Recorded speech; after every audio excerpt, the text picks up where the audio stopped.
Welcome back, everybody. Time for the second episode as I attempt to play through the Confederate campaign here on Grand Tactician, the Civil War, which is in beta and will be released on August 21st for early release. Far from a finished product, but we're going to see how much of this campaign we can currently play. Now, if you saw the last episode, which you can click on the link in the description below if you didn't, we fought a battle in East Tennessee, actually in Southeast Kentucky, as we advanced our army of East Tennessee, and we fought against the 7th Division of the Union Army. So we could buy some space for a raiding party, a group of about 2,400 cavalry under Theophilus Holmes that I'm going to send up into eastern Kentucky and possibly even into southern Ohio if I can. Meanwhile, what I've noticed is because of this incursion, the Army of the Ohio, that's Don Carlos Buell's army, which fought with Grant's Army of the Tennessee at the Battle of Shiloh historically, it looks like they're diverting to go and cut off this incursion. So it appears that that is having an effect, and that may allow me, if I keep seeing the Army of the Ohio move that way. I don't know much about them. You can see the question mark. You know, our intelligence only goes so far. But if they do, in fact, head that way, maybe we bring Johnston's Army of the Tennessee, or Army of the Mississippi, or Army of Mississippi. I have to remember, basically, here's how it works. Battles on the Confederate side and armies on the Confederate side are usually named after places like states for the armies and towns or cities for the battles. On the Union side, everything's named after rivers, bodies of water. So Army of the Tennessee would be the Tennessee River. Army of the Mississippi would be the Mississippi River. Army of the Ohio, Army of the Potomac. Here we have the Army of Mississippi, Army of East Tennessee, etc. But if that happens, we're going to move up and we might try to isolate and take on Grant somewhere outside of Nashville. So maybe that's what's going to happen here. In the meantime, we'll keep an eye on what the Army of the Potomac's up to. We also have to keep an eye on Winchester and try to guard against anything that might be happening there. And it does look like something's happening here. The Mountain Department is moving their troops over, and it appears that the 5th Corps, the 1st Corps, the Army of the Potomac, I don't know where they're moving to, but they may be moving that direction. If so, maybe the Army of... I think I'm going to fight largely a defensive battle on this side. All right, we'll see what happens. All right, so Andrew Sweets has requested his unit. We're going to add them to the Army of Mississippi as well. So let's go ahead. Actually, you know what? I'm pretty happy with the size of the Army of Mississippi. I think we're going to actually add this unit to Jackson's Corps in the Army of Virginia, which we did add one earlier, and that's Stewart's Brigade. So let's go ahead and add another one here. So Florida. Looks like we don't quite have enough men right now, Andrew, for Florida, but we're going to go ahead and try it anyway. Yeah, we're going to have to get those numbers up. So we can't do it yet. We're going to have to wait until we have enough recruits from Florida, excuse me, to be able to do that. Right now we just don't. So you can either request that be from another state. We can still name it a Florida unit. It just might be from Georgia, or we can wait until we have enough recruits from Florida. So we actually have a raid order that we can give for our cavalry unit. So we're going to raid into southern Ohio. We're going to hit Portsmouth, which my great-grandparents were married in Portsmouth. So I feel like it's kind of a hometown area for me. Most of my family comes from this part of eastern Kentucky right here. But here comes the Army of the Ohio. They jumped on a train. So I think it's time to pull the Army of East Tennessee back. We only advanced in order to get that raiding party through. So let's go ahead and pull them back, and let's see what Grant's doing. The Army of Mississippi is ferrying up the river now. All right, the Army of the Peninsula, sitting tight here. We're going to go ahead and build a fort right here. Just give them one more obstacle to overcome if they choose to move up the peninsula. I actually toy with the idea of building a fort here as well, but I don't know if that's the best use of my forces. Jackson's Corps sitting right here. I don't know where the Army of the Potomac is going. It's really strange they're headed toward Pittsburgh. I don't know if they're going to try to get around me and come down through West Virginia. That seems like a poor use of supply. Okay, the Fort Norfolk garrison was attacked and just threw back the Union with heavy casualties. 2,328 men, but it says 0 killed and 0 captured. That makes me wonder about those wounded numbers and how they're kind of weird sometimes. Raids, 1. Oh, yes. How's the raid coming? So it looks like we're ferrying across the river, making our way. Oh, where are we going now? Why are they heading back south? Is it because I think I have these guys linked to the Army of Tennessee, and I really don't want them to be. We're still at 100% supply. I got to figure out how to de-link them from that army. Okay, the Army of Mississippi is headed toward Nashville. I haven't seen Grant start moving yet. Meanwhile, the Army of the Ohio did stop down there in London, Kentucky. And it seems like that's where they're going to stop. This is kind of cool, and I didn't notice this before. On the map, whenever you have a major battle fought, it shows that previous battle on the map. So there we fought what was the Battle of Perryville, because that's the map we used. I don't know why these corps aren't moving along with the Army of Mississippi. I still don't quite understand how the corps and army differ in terms of movement. All right, let's get all the way into Nashville. Let's take Nashville and see if that causes Grant to act. The Army of the Ohio is pretty content. He's just sitting there guarding the Cumberland Gap against me, making another incursion. We're all the way up into Athens, Ohio now, so this is a lot like Morgan's raid was. Oh, that's the Army of the Potomac. Oh, darn it. That's why he was coming this way. He was coming to deal with my raid. Well, if he's going to do that, let's pause, because that's basically leaving Maryland wide open, isn't it? Who's here? I mean, he can't cover both. That's the 5th Corps and the Mountain Department. It's probably enough to keep me from making a major incursion into Maryland. I really don't want to walk through Washington to do it either.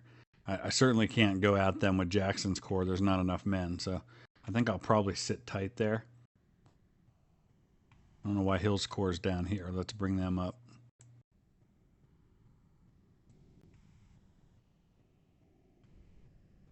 How's that fort? So Fort Morgan, we've got ourselves a new fort.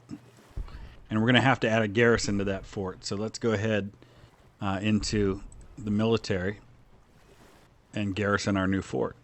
Virginia troops, if possible. We've got some available. We'll start with a new artillery unit for the fort. Daniel's battalion. But we'll go ahead and add some men as well. Add an infantry brigade. Okay, perfect. British intervention now up to 35%. So if we can maybe win a major battle in the field, say against Grant. Now the Army of the Ohio is backing off again. So he's reacting to these moves that I'm making. What city fell? I got to check and see what that was. He's reacting to these moves that I'm making, so if I keep making them, I'm going to really just keep him guessing in a good way. So let's take a look here at strategy. Nashville, captured by Confederate troops. Boy, that's got to help push the British intervention, no? Let's see what Grant's doing. Come on, Grant. Come at me. I still don't understand why the Corps don't move when the Army does. Let's try this again just to be sure. Because I don't want to get in a position where they attack me and I don't have enough men to defend. What's the numbers look like overall? The U.S. has got 235,000 men. We're up to 155,000. Considering he's got me by about 4-1 in terms of white male population, that's not too bad, really. The Navy, obviously, is something I'd like to do something about, but I'm not sure that I can right now.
All right, Army of the Ohio is coming back down at me again.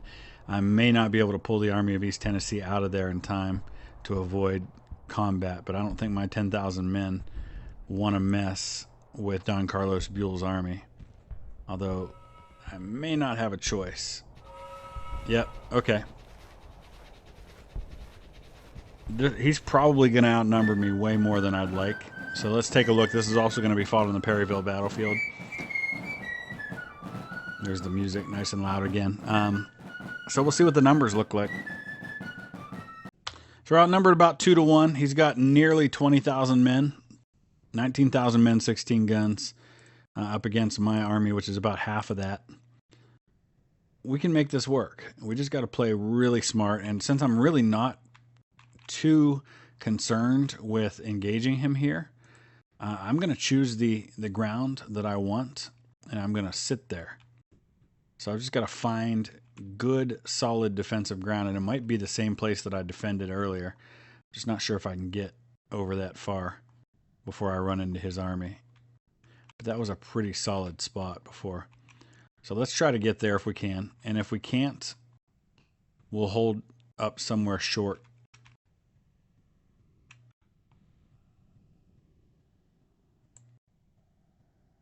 So what I'm doing now is I'm moving back up to the same place we defended the last time we fought this battle with this same army.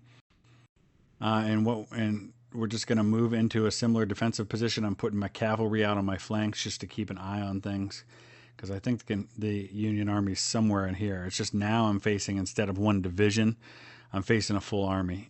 So I'm going to be outnumbered, and this may end up being a disaster for me. Hopefully I can get into position a little quicker, get a solid defensive line, and then we'll wait to see what he does. So this is kind of cool, and I haven't seen this before. I gave Smith an order for a straight single battle line, which he's done. And as we've been getting little glimpses of the Union Army, first they were over here, then they were over here, he has shifted his entire battle line to face where the attack appears to be coming from. So that's pretty cool. Now, I wish he would maybe get a little more on the front of the crest of this hill than he is, but I guess I can't complain too much. I'd like him to hit these guys as they hit the water rather than where they are, but I'm afraid if I try to give him an order to advance, it's going to mess the whole thing up, especially since here they come. So here we go. Here's going to be our chance. Let's look and see what the latest estimates are on numbers. Okay, almost 3-1 in terms of infantry. Artillery, we've got similar numbers, but overall, and I'm already showing a 9% casualty rate because I've still got 975 wounded men with me from the last fights that they've been involved in. So we've got to remember that when we're figuring what the casualties are like, that those 975 were already there. Our artillery has opened up. Yeah, I wish we were a little further up. I'd like to be right here so we could fire on them as they were crossing and bottle them up at that bridge. That would have been ideal, because as it stands, we're going to let him get across. But I don't want to mess with the formation now.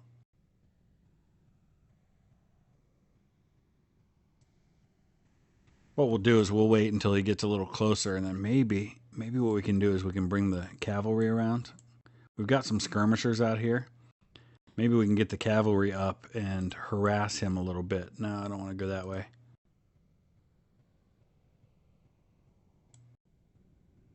No. Trying to get the orders the way I want them here. There we go.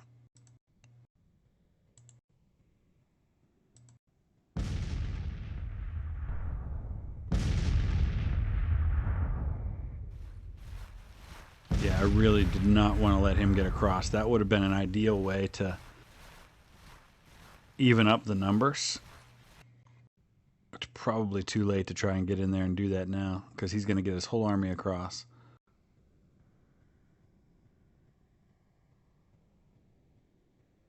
But I was afraid if I got too close that he might try to cross somewhere else.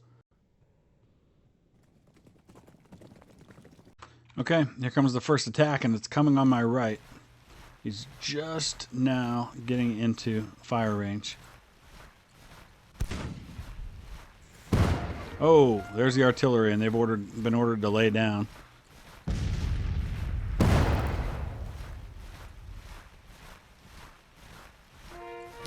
right, stand up and fire, boys. There you go. I'm going to try to issue as few orders as possible and just see what happens. Yeah, he's coming at my right side big time. Looks like he's going to try to shift that way. He's avoiding my artillery. And I sent my cavalry over this way, so it's not like I've got anybody that I can send over there to cover that. We're going to have to bring Barton over. Now, how about we go this way and then up here. I'm starting to learn how to issue orders in such a way that'll get the desired effect. We got a rivalry here, apparently. And they've also got a risk of a flank attack. Taking on 2 brigades at once. It's probably too early to get numbers. Alright, so far so good.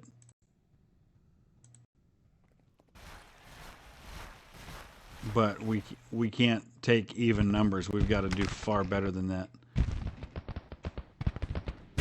So let's do this. It's easier to control them when I do it this way. Then let's bring Reynolds to plug this gap here. I'm just trying to get somebody's attention over here with this cavalry to keep him from deploying his entire force.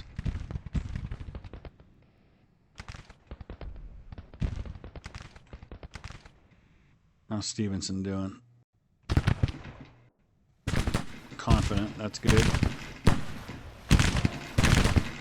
Ledbetter, let's see if you do a little better this time. He had a rough time out last time we fought on this battlefield. They were trying to deploy on my flank here, and now they're going to melee attack. Darn it! Really didn't want that to happen.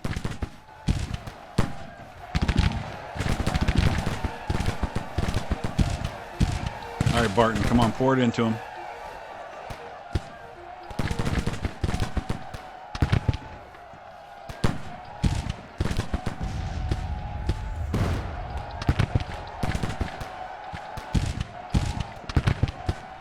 Please don't give me another unit that's gonna just stand there and reload and not actually fire. They're in trouble.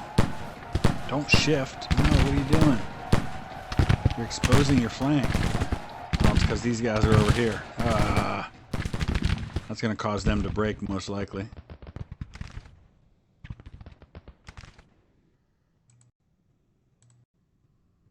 Even numbers in terms of casualties, but I can't take even numbers. I'm outnumbered 2-1. Yeah, he just charged right into my right flank, and these guys have just dissolved over here. And he didn't even have to bring up most of his force to do it. I don't think we're going to get a ceasefire. I think we're going to have to retreat, though. We need to pull out of here. I should have probably never engaged in the first place. I should have just withdrawn when I had the chance. All right, there are the numbers. About 2-1 casualties in favor of the Union. That's to be expected. But the main thing is I saved the vast majority of my force. I've got to add to that force. That's not going to be enough to take on the Army of the Ohio. And I'd very much like to keep the Army of the Ohio in eastern Kentucky and eastern Tennessee if I can. If I can hold them over there, I can take on Grant's Army of the Tennessee one-on-one against Johnston and probably beat him. Due to his bad performance in battle, Brigadier General Stevenson has fallen to disgrace in the eye of his men and the public. So that's unfortunate, and it did cause a little bit of hurt to our national morale. That's probably also going to mean some damage done to European intervention. Hopefully it's not anything too major, though. Defeat at Perryville. All right, here we go. My army has reached the given objective of 42,000 men. So he's holding Nashville. This is not something that happened historically. Nashville was well in Union hands all throughout 1862, I believe. All right, we're still at 35% on British intervention. And Grant's still sitting right there at Fort Donelson. He has not moved since that started. What are our current Union invasions that we're worried about? So Norfolk, Virginia.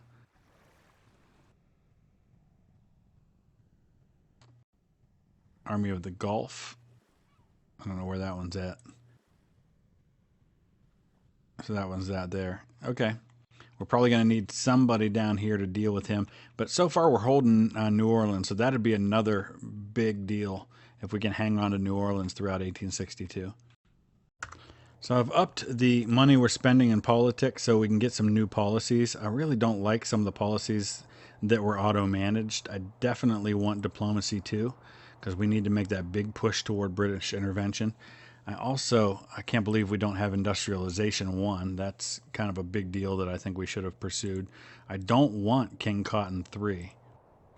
So we're going to undo that one. And then I want to look at, we do have all these militia acts. I want to look at what I need to do. Oh, we also have impressment, which I don't think I would have done either. It doesn't look like I can undo that one now, though. What I want to do is I want to find a way to be able to... Okay, we do have military too. For some reason, I can't create divisions in the Army of East Tennessee, and that's really messing me up for being able to manage that army properly. So you can see here whenever I go to add anything to it, it just adds them as brigades. And it doesn't give me the option to add a new group, which is what I want to be able to do there. All right, I feel like I have to do this. The way he's got the Army of the Potomac spread out, I've got 69,000 men sitting here, and I feel like I would be completely remiss if I didn't at least attempt to isolate and destroy part of that army. So that's what we're going to do. We're going to go ahead and give Johnston orders to move forward. He's going to go up through Winchester. And maybe we can at least take on the 4th Corps and the 3rd Corps and the Mountain Department. That should be something that gives me favorable numbers. Here comes the 4th Corps. He's actually moving down. Let me pause for a second, because I think if I give attacking orders, as soon as an enemy force is inside this darker circle, there'll be a fight. The bigger circle is the reinforcement. So, for example, Jackson's Corps, if we're inside of his bigger circle and we end up in combat, he'll reinforce. But we're about to force an engagement with the 4th Corps. He's actually moving toward Jackson now. Last I checked, Grant still was not moving on Nashville, which really just surprises me that he wouldn't take that bait. He may be waiting for Buell's Corps to come back. All right, here we go. All the raiding parties in contact with the Army of the Ohio. No, get out of there.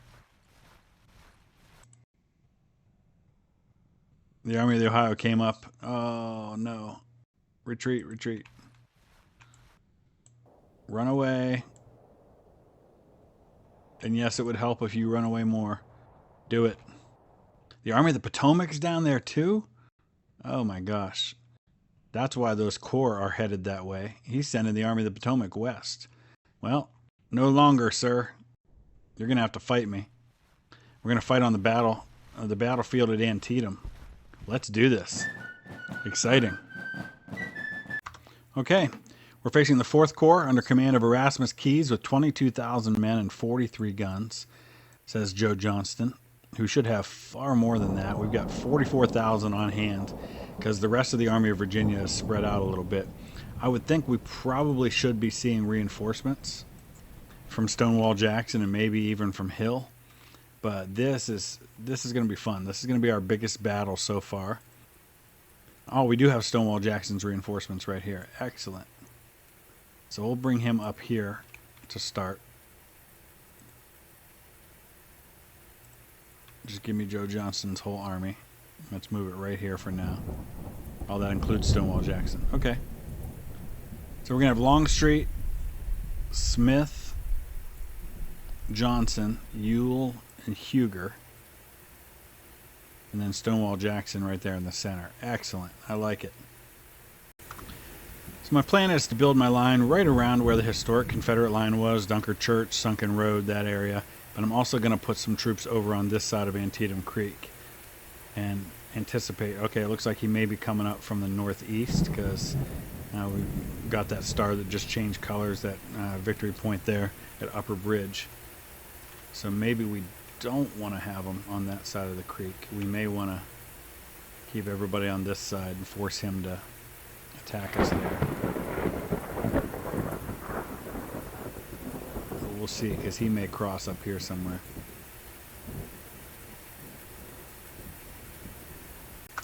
Alright, looks like we're going to make first contact over on our right side. I've given Smith orders to get in defensive line, and so he's actually pulling his units back as their skirmishers start to advance. But it looks like now we're going to turn around.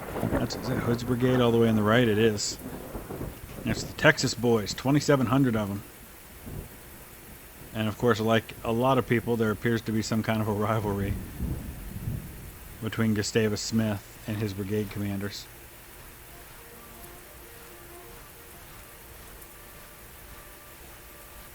I don't know whose people those are coming down Cochrane, but I also saw some crossing right here, so we're trying to form a defensive line on this side as well.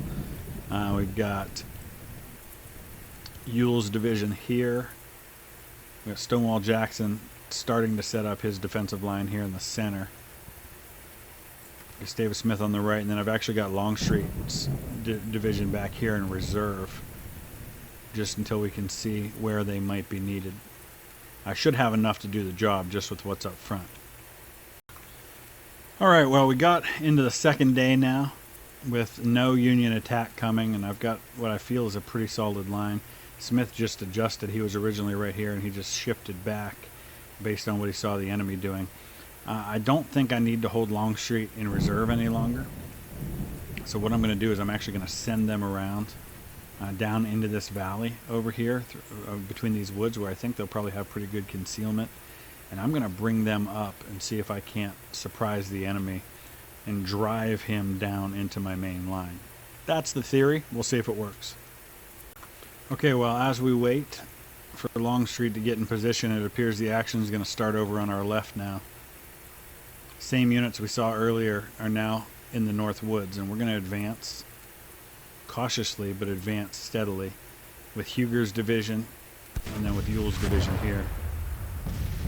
He's got artillery up, and they're starting to fire on me, cause some casualties, and we don't want that to continue. Oh, we got Hancock. Longstreet's just about into position.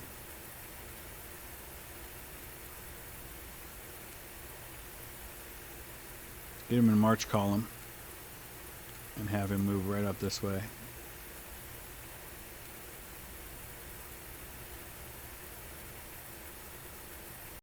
Alright, pretty substantial force we're starting to run into over here.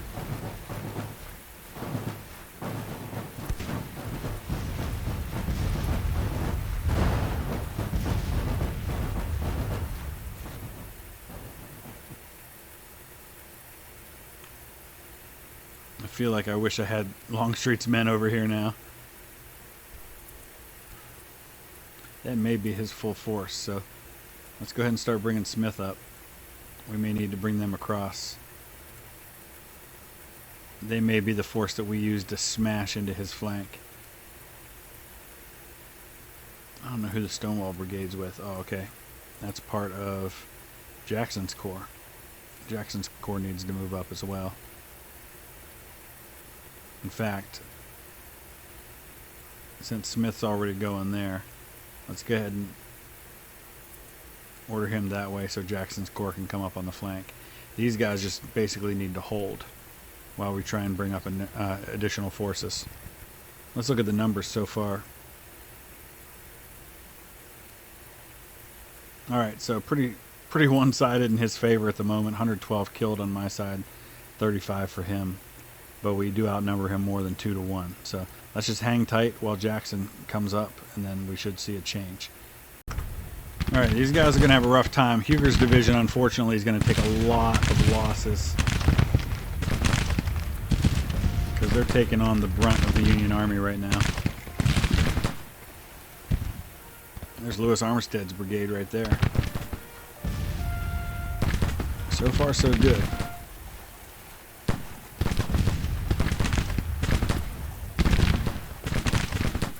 So we've got some artillery over here.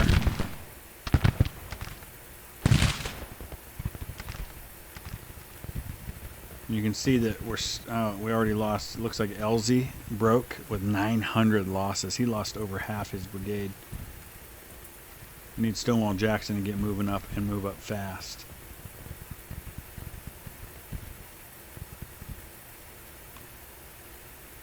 Longstreet's making his way on his end-around mission that probably was pointless, since most of the action's happening right here.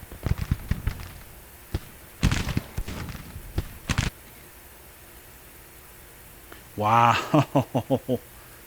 We're getting annihilated right now. That, oh my gosh, that cannot be right. How is it so how is it possible it's so one-sided? My goodness.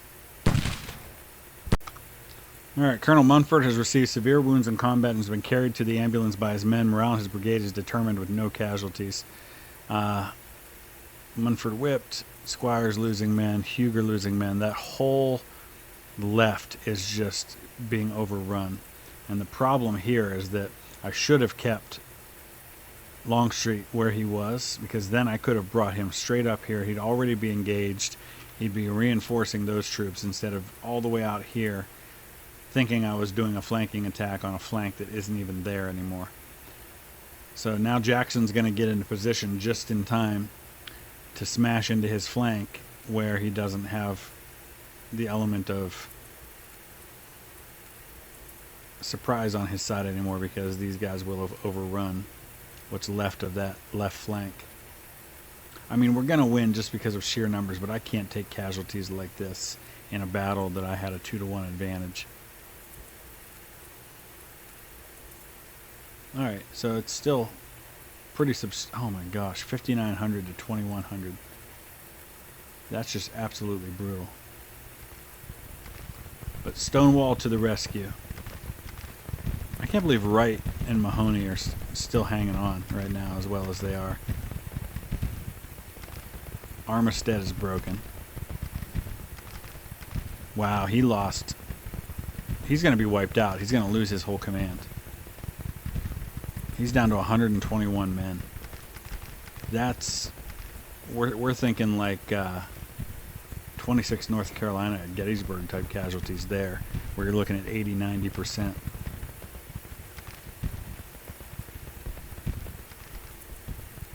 What are these guys doing? Why is Smith's... Oh, he was the one that I sent over that way. All right, we're just going to send everything I've got. You will come over here.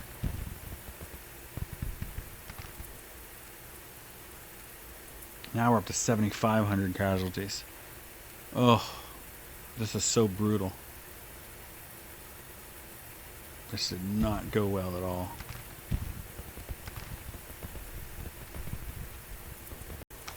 Alright, we finally have Stonewall Jackson's men in position. Here's Garnett's Stonewall Brigade.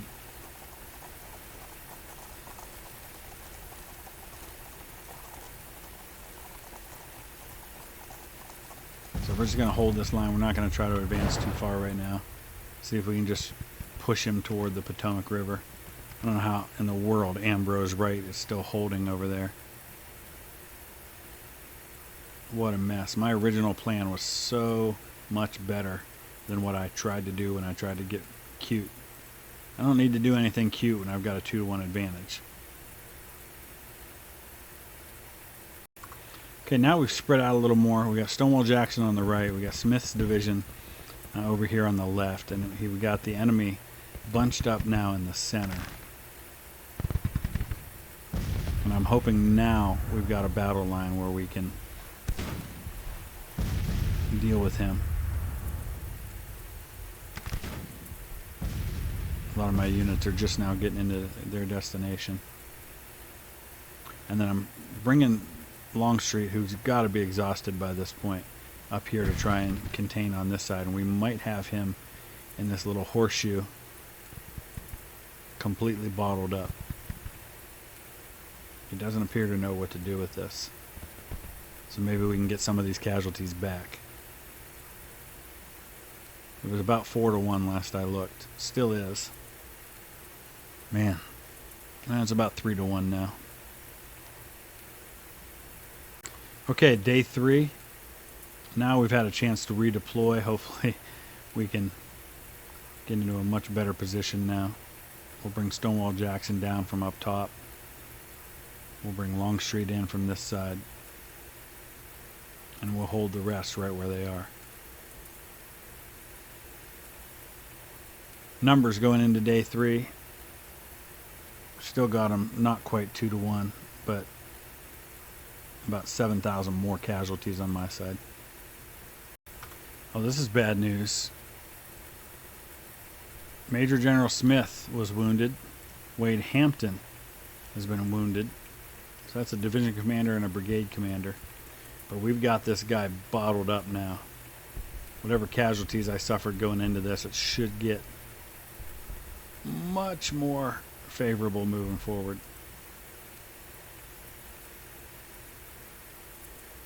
Man, 11,000 is a lot of men. That's a fourth of my army. At least the army that's on site. We're just going to sit tight right here. He has nowhere to go.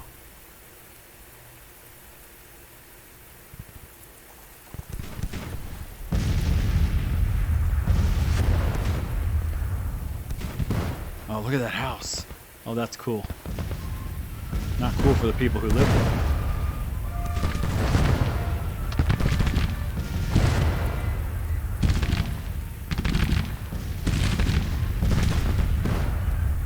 Yeah, this is gonna go pretty good for me now.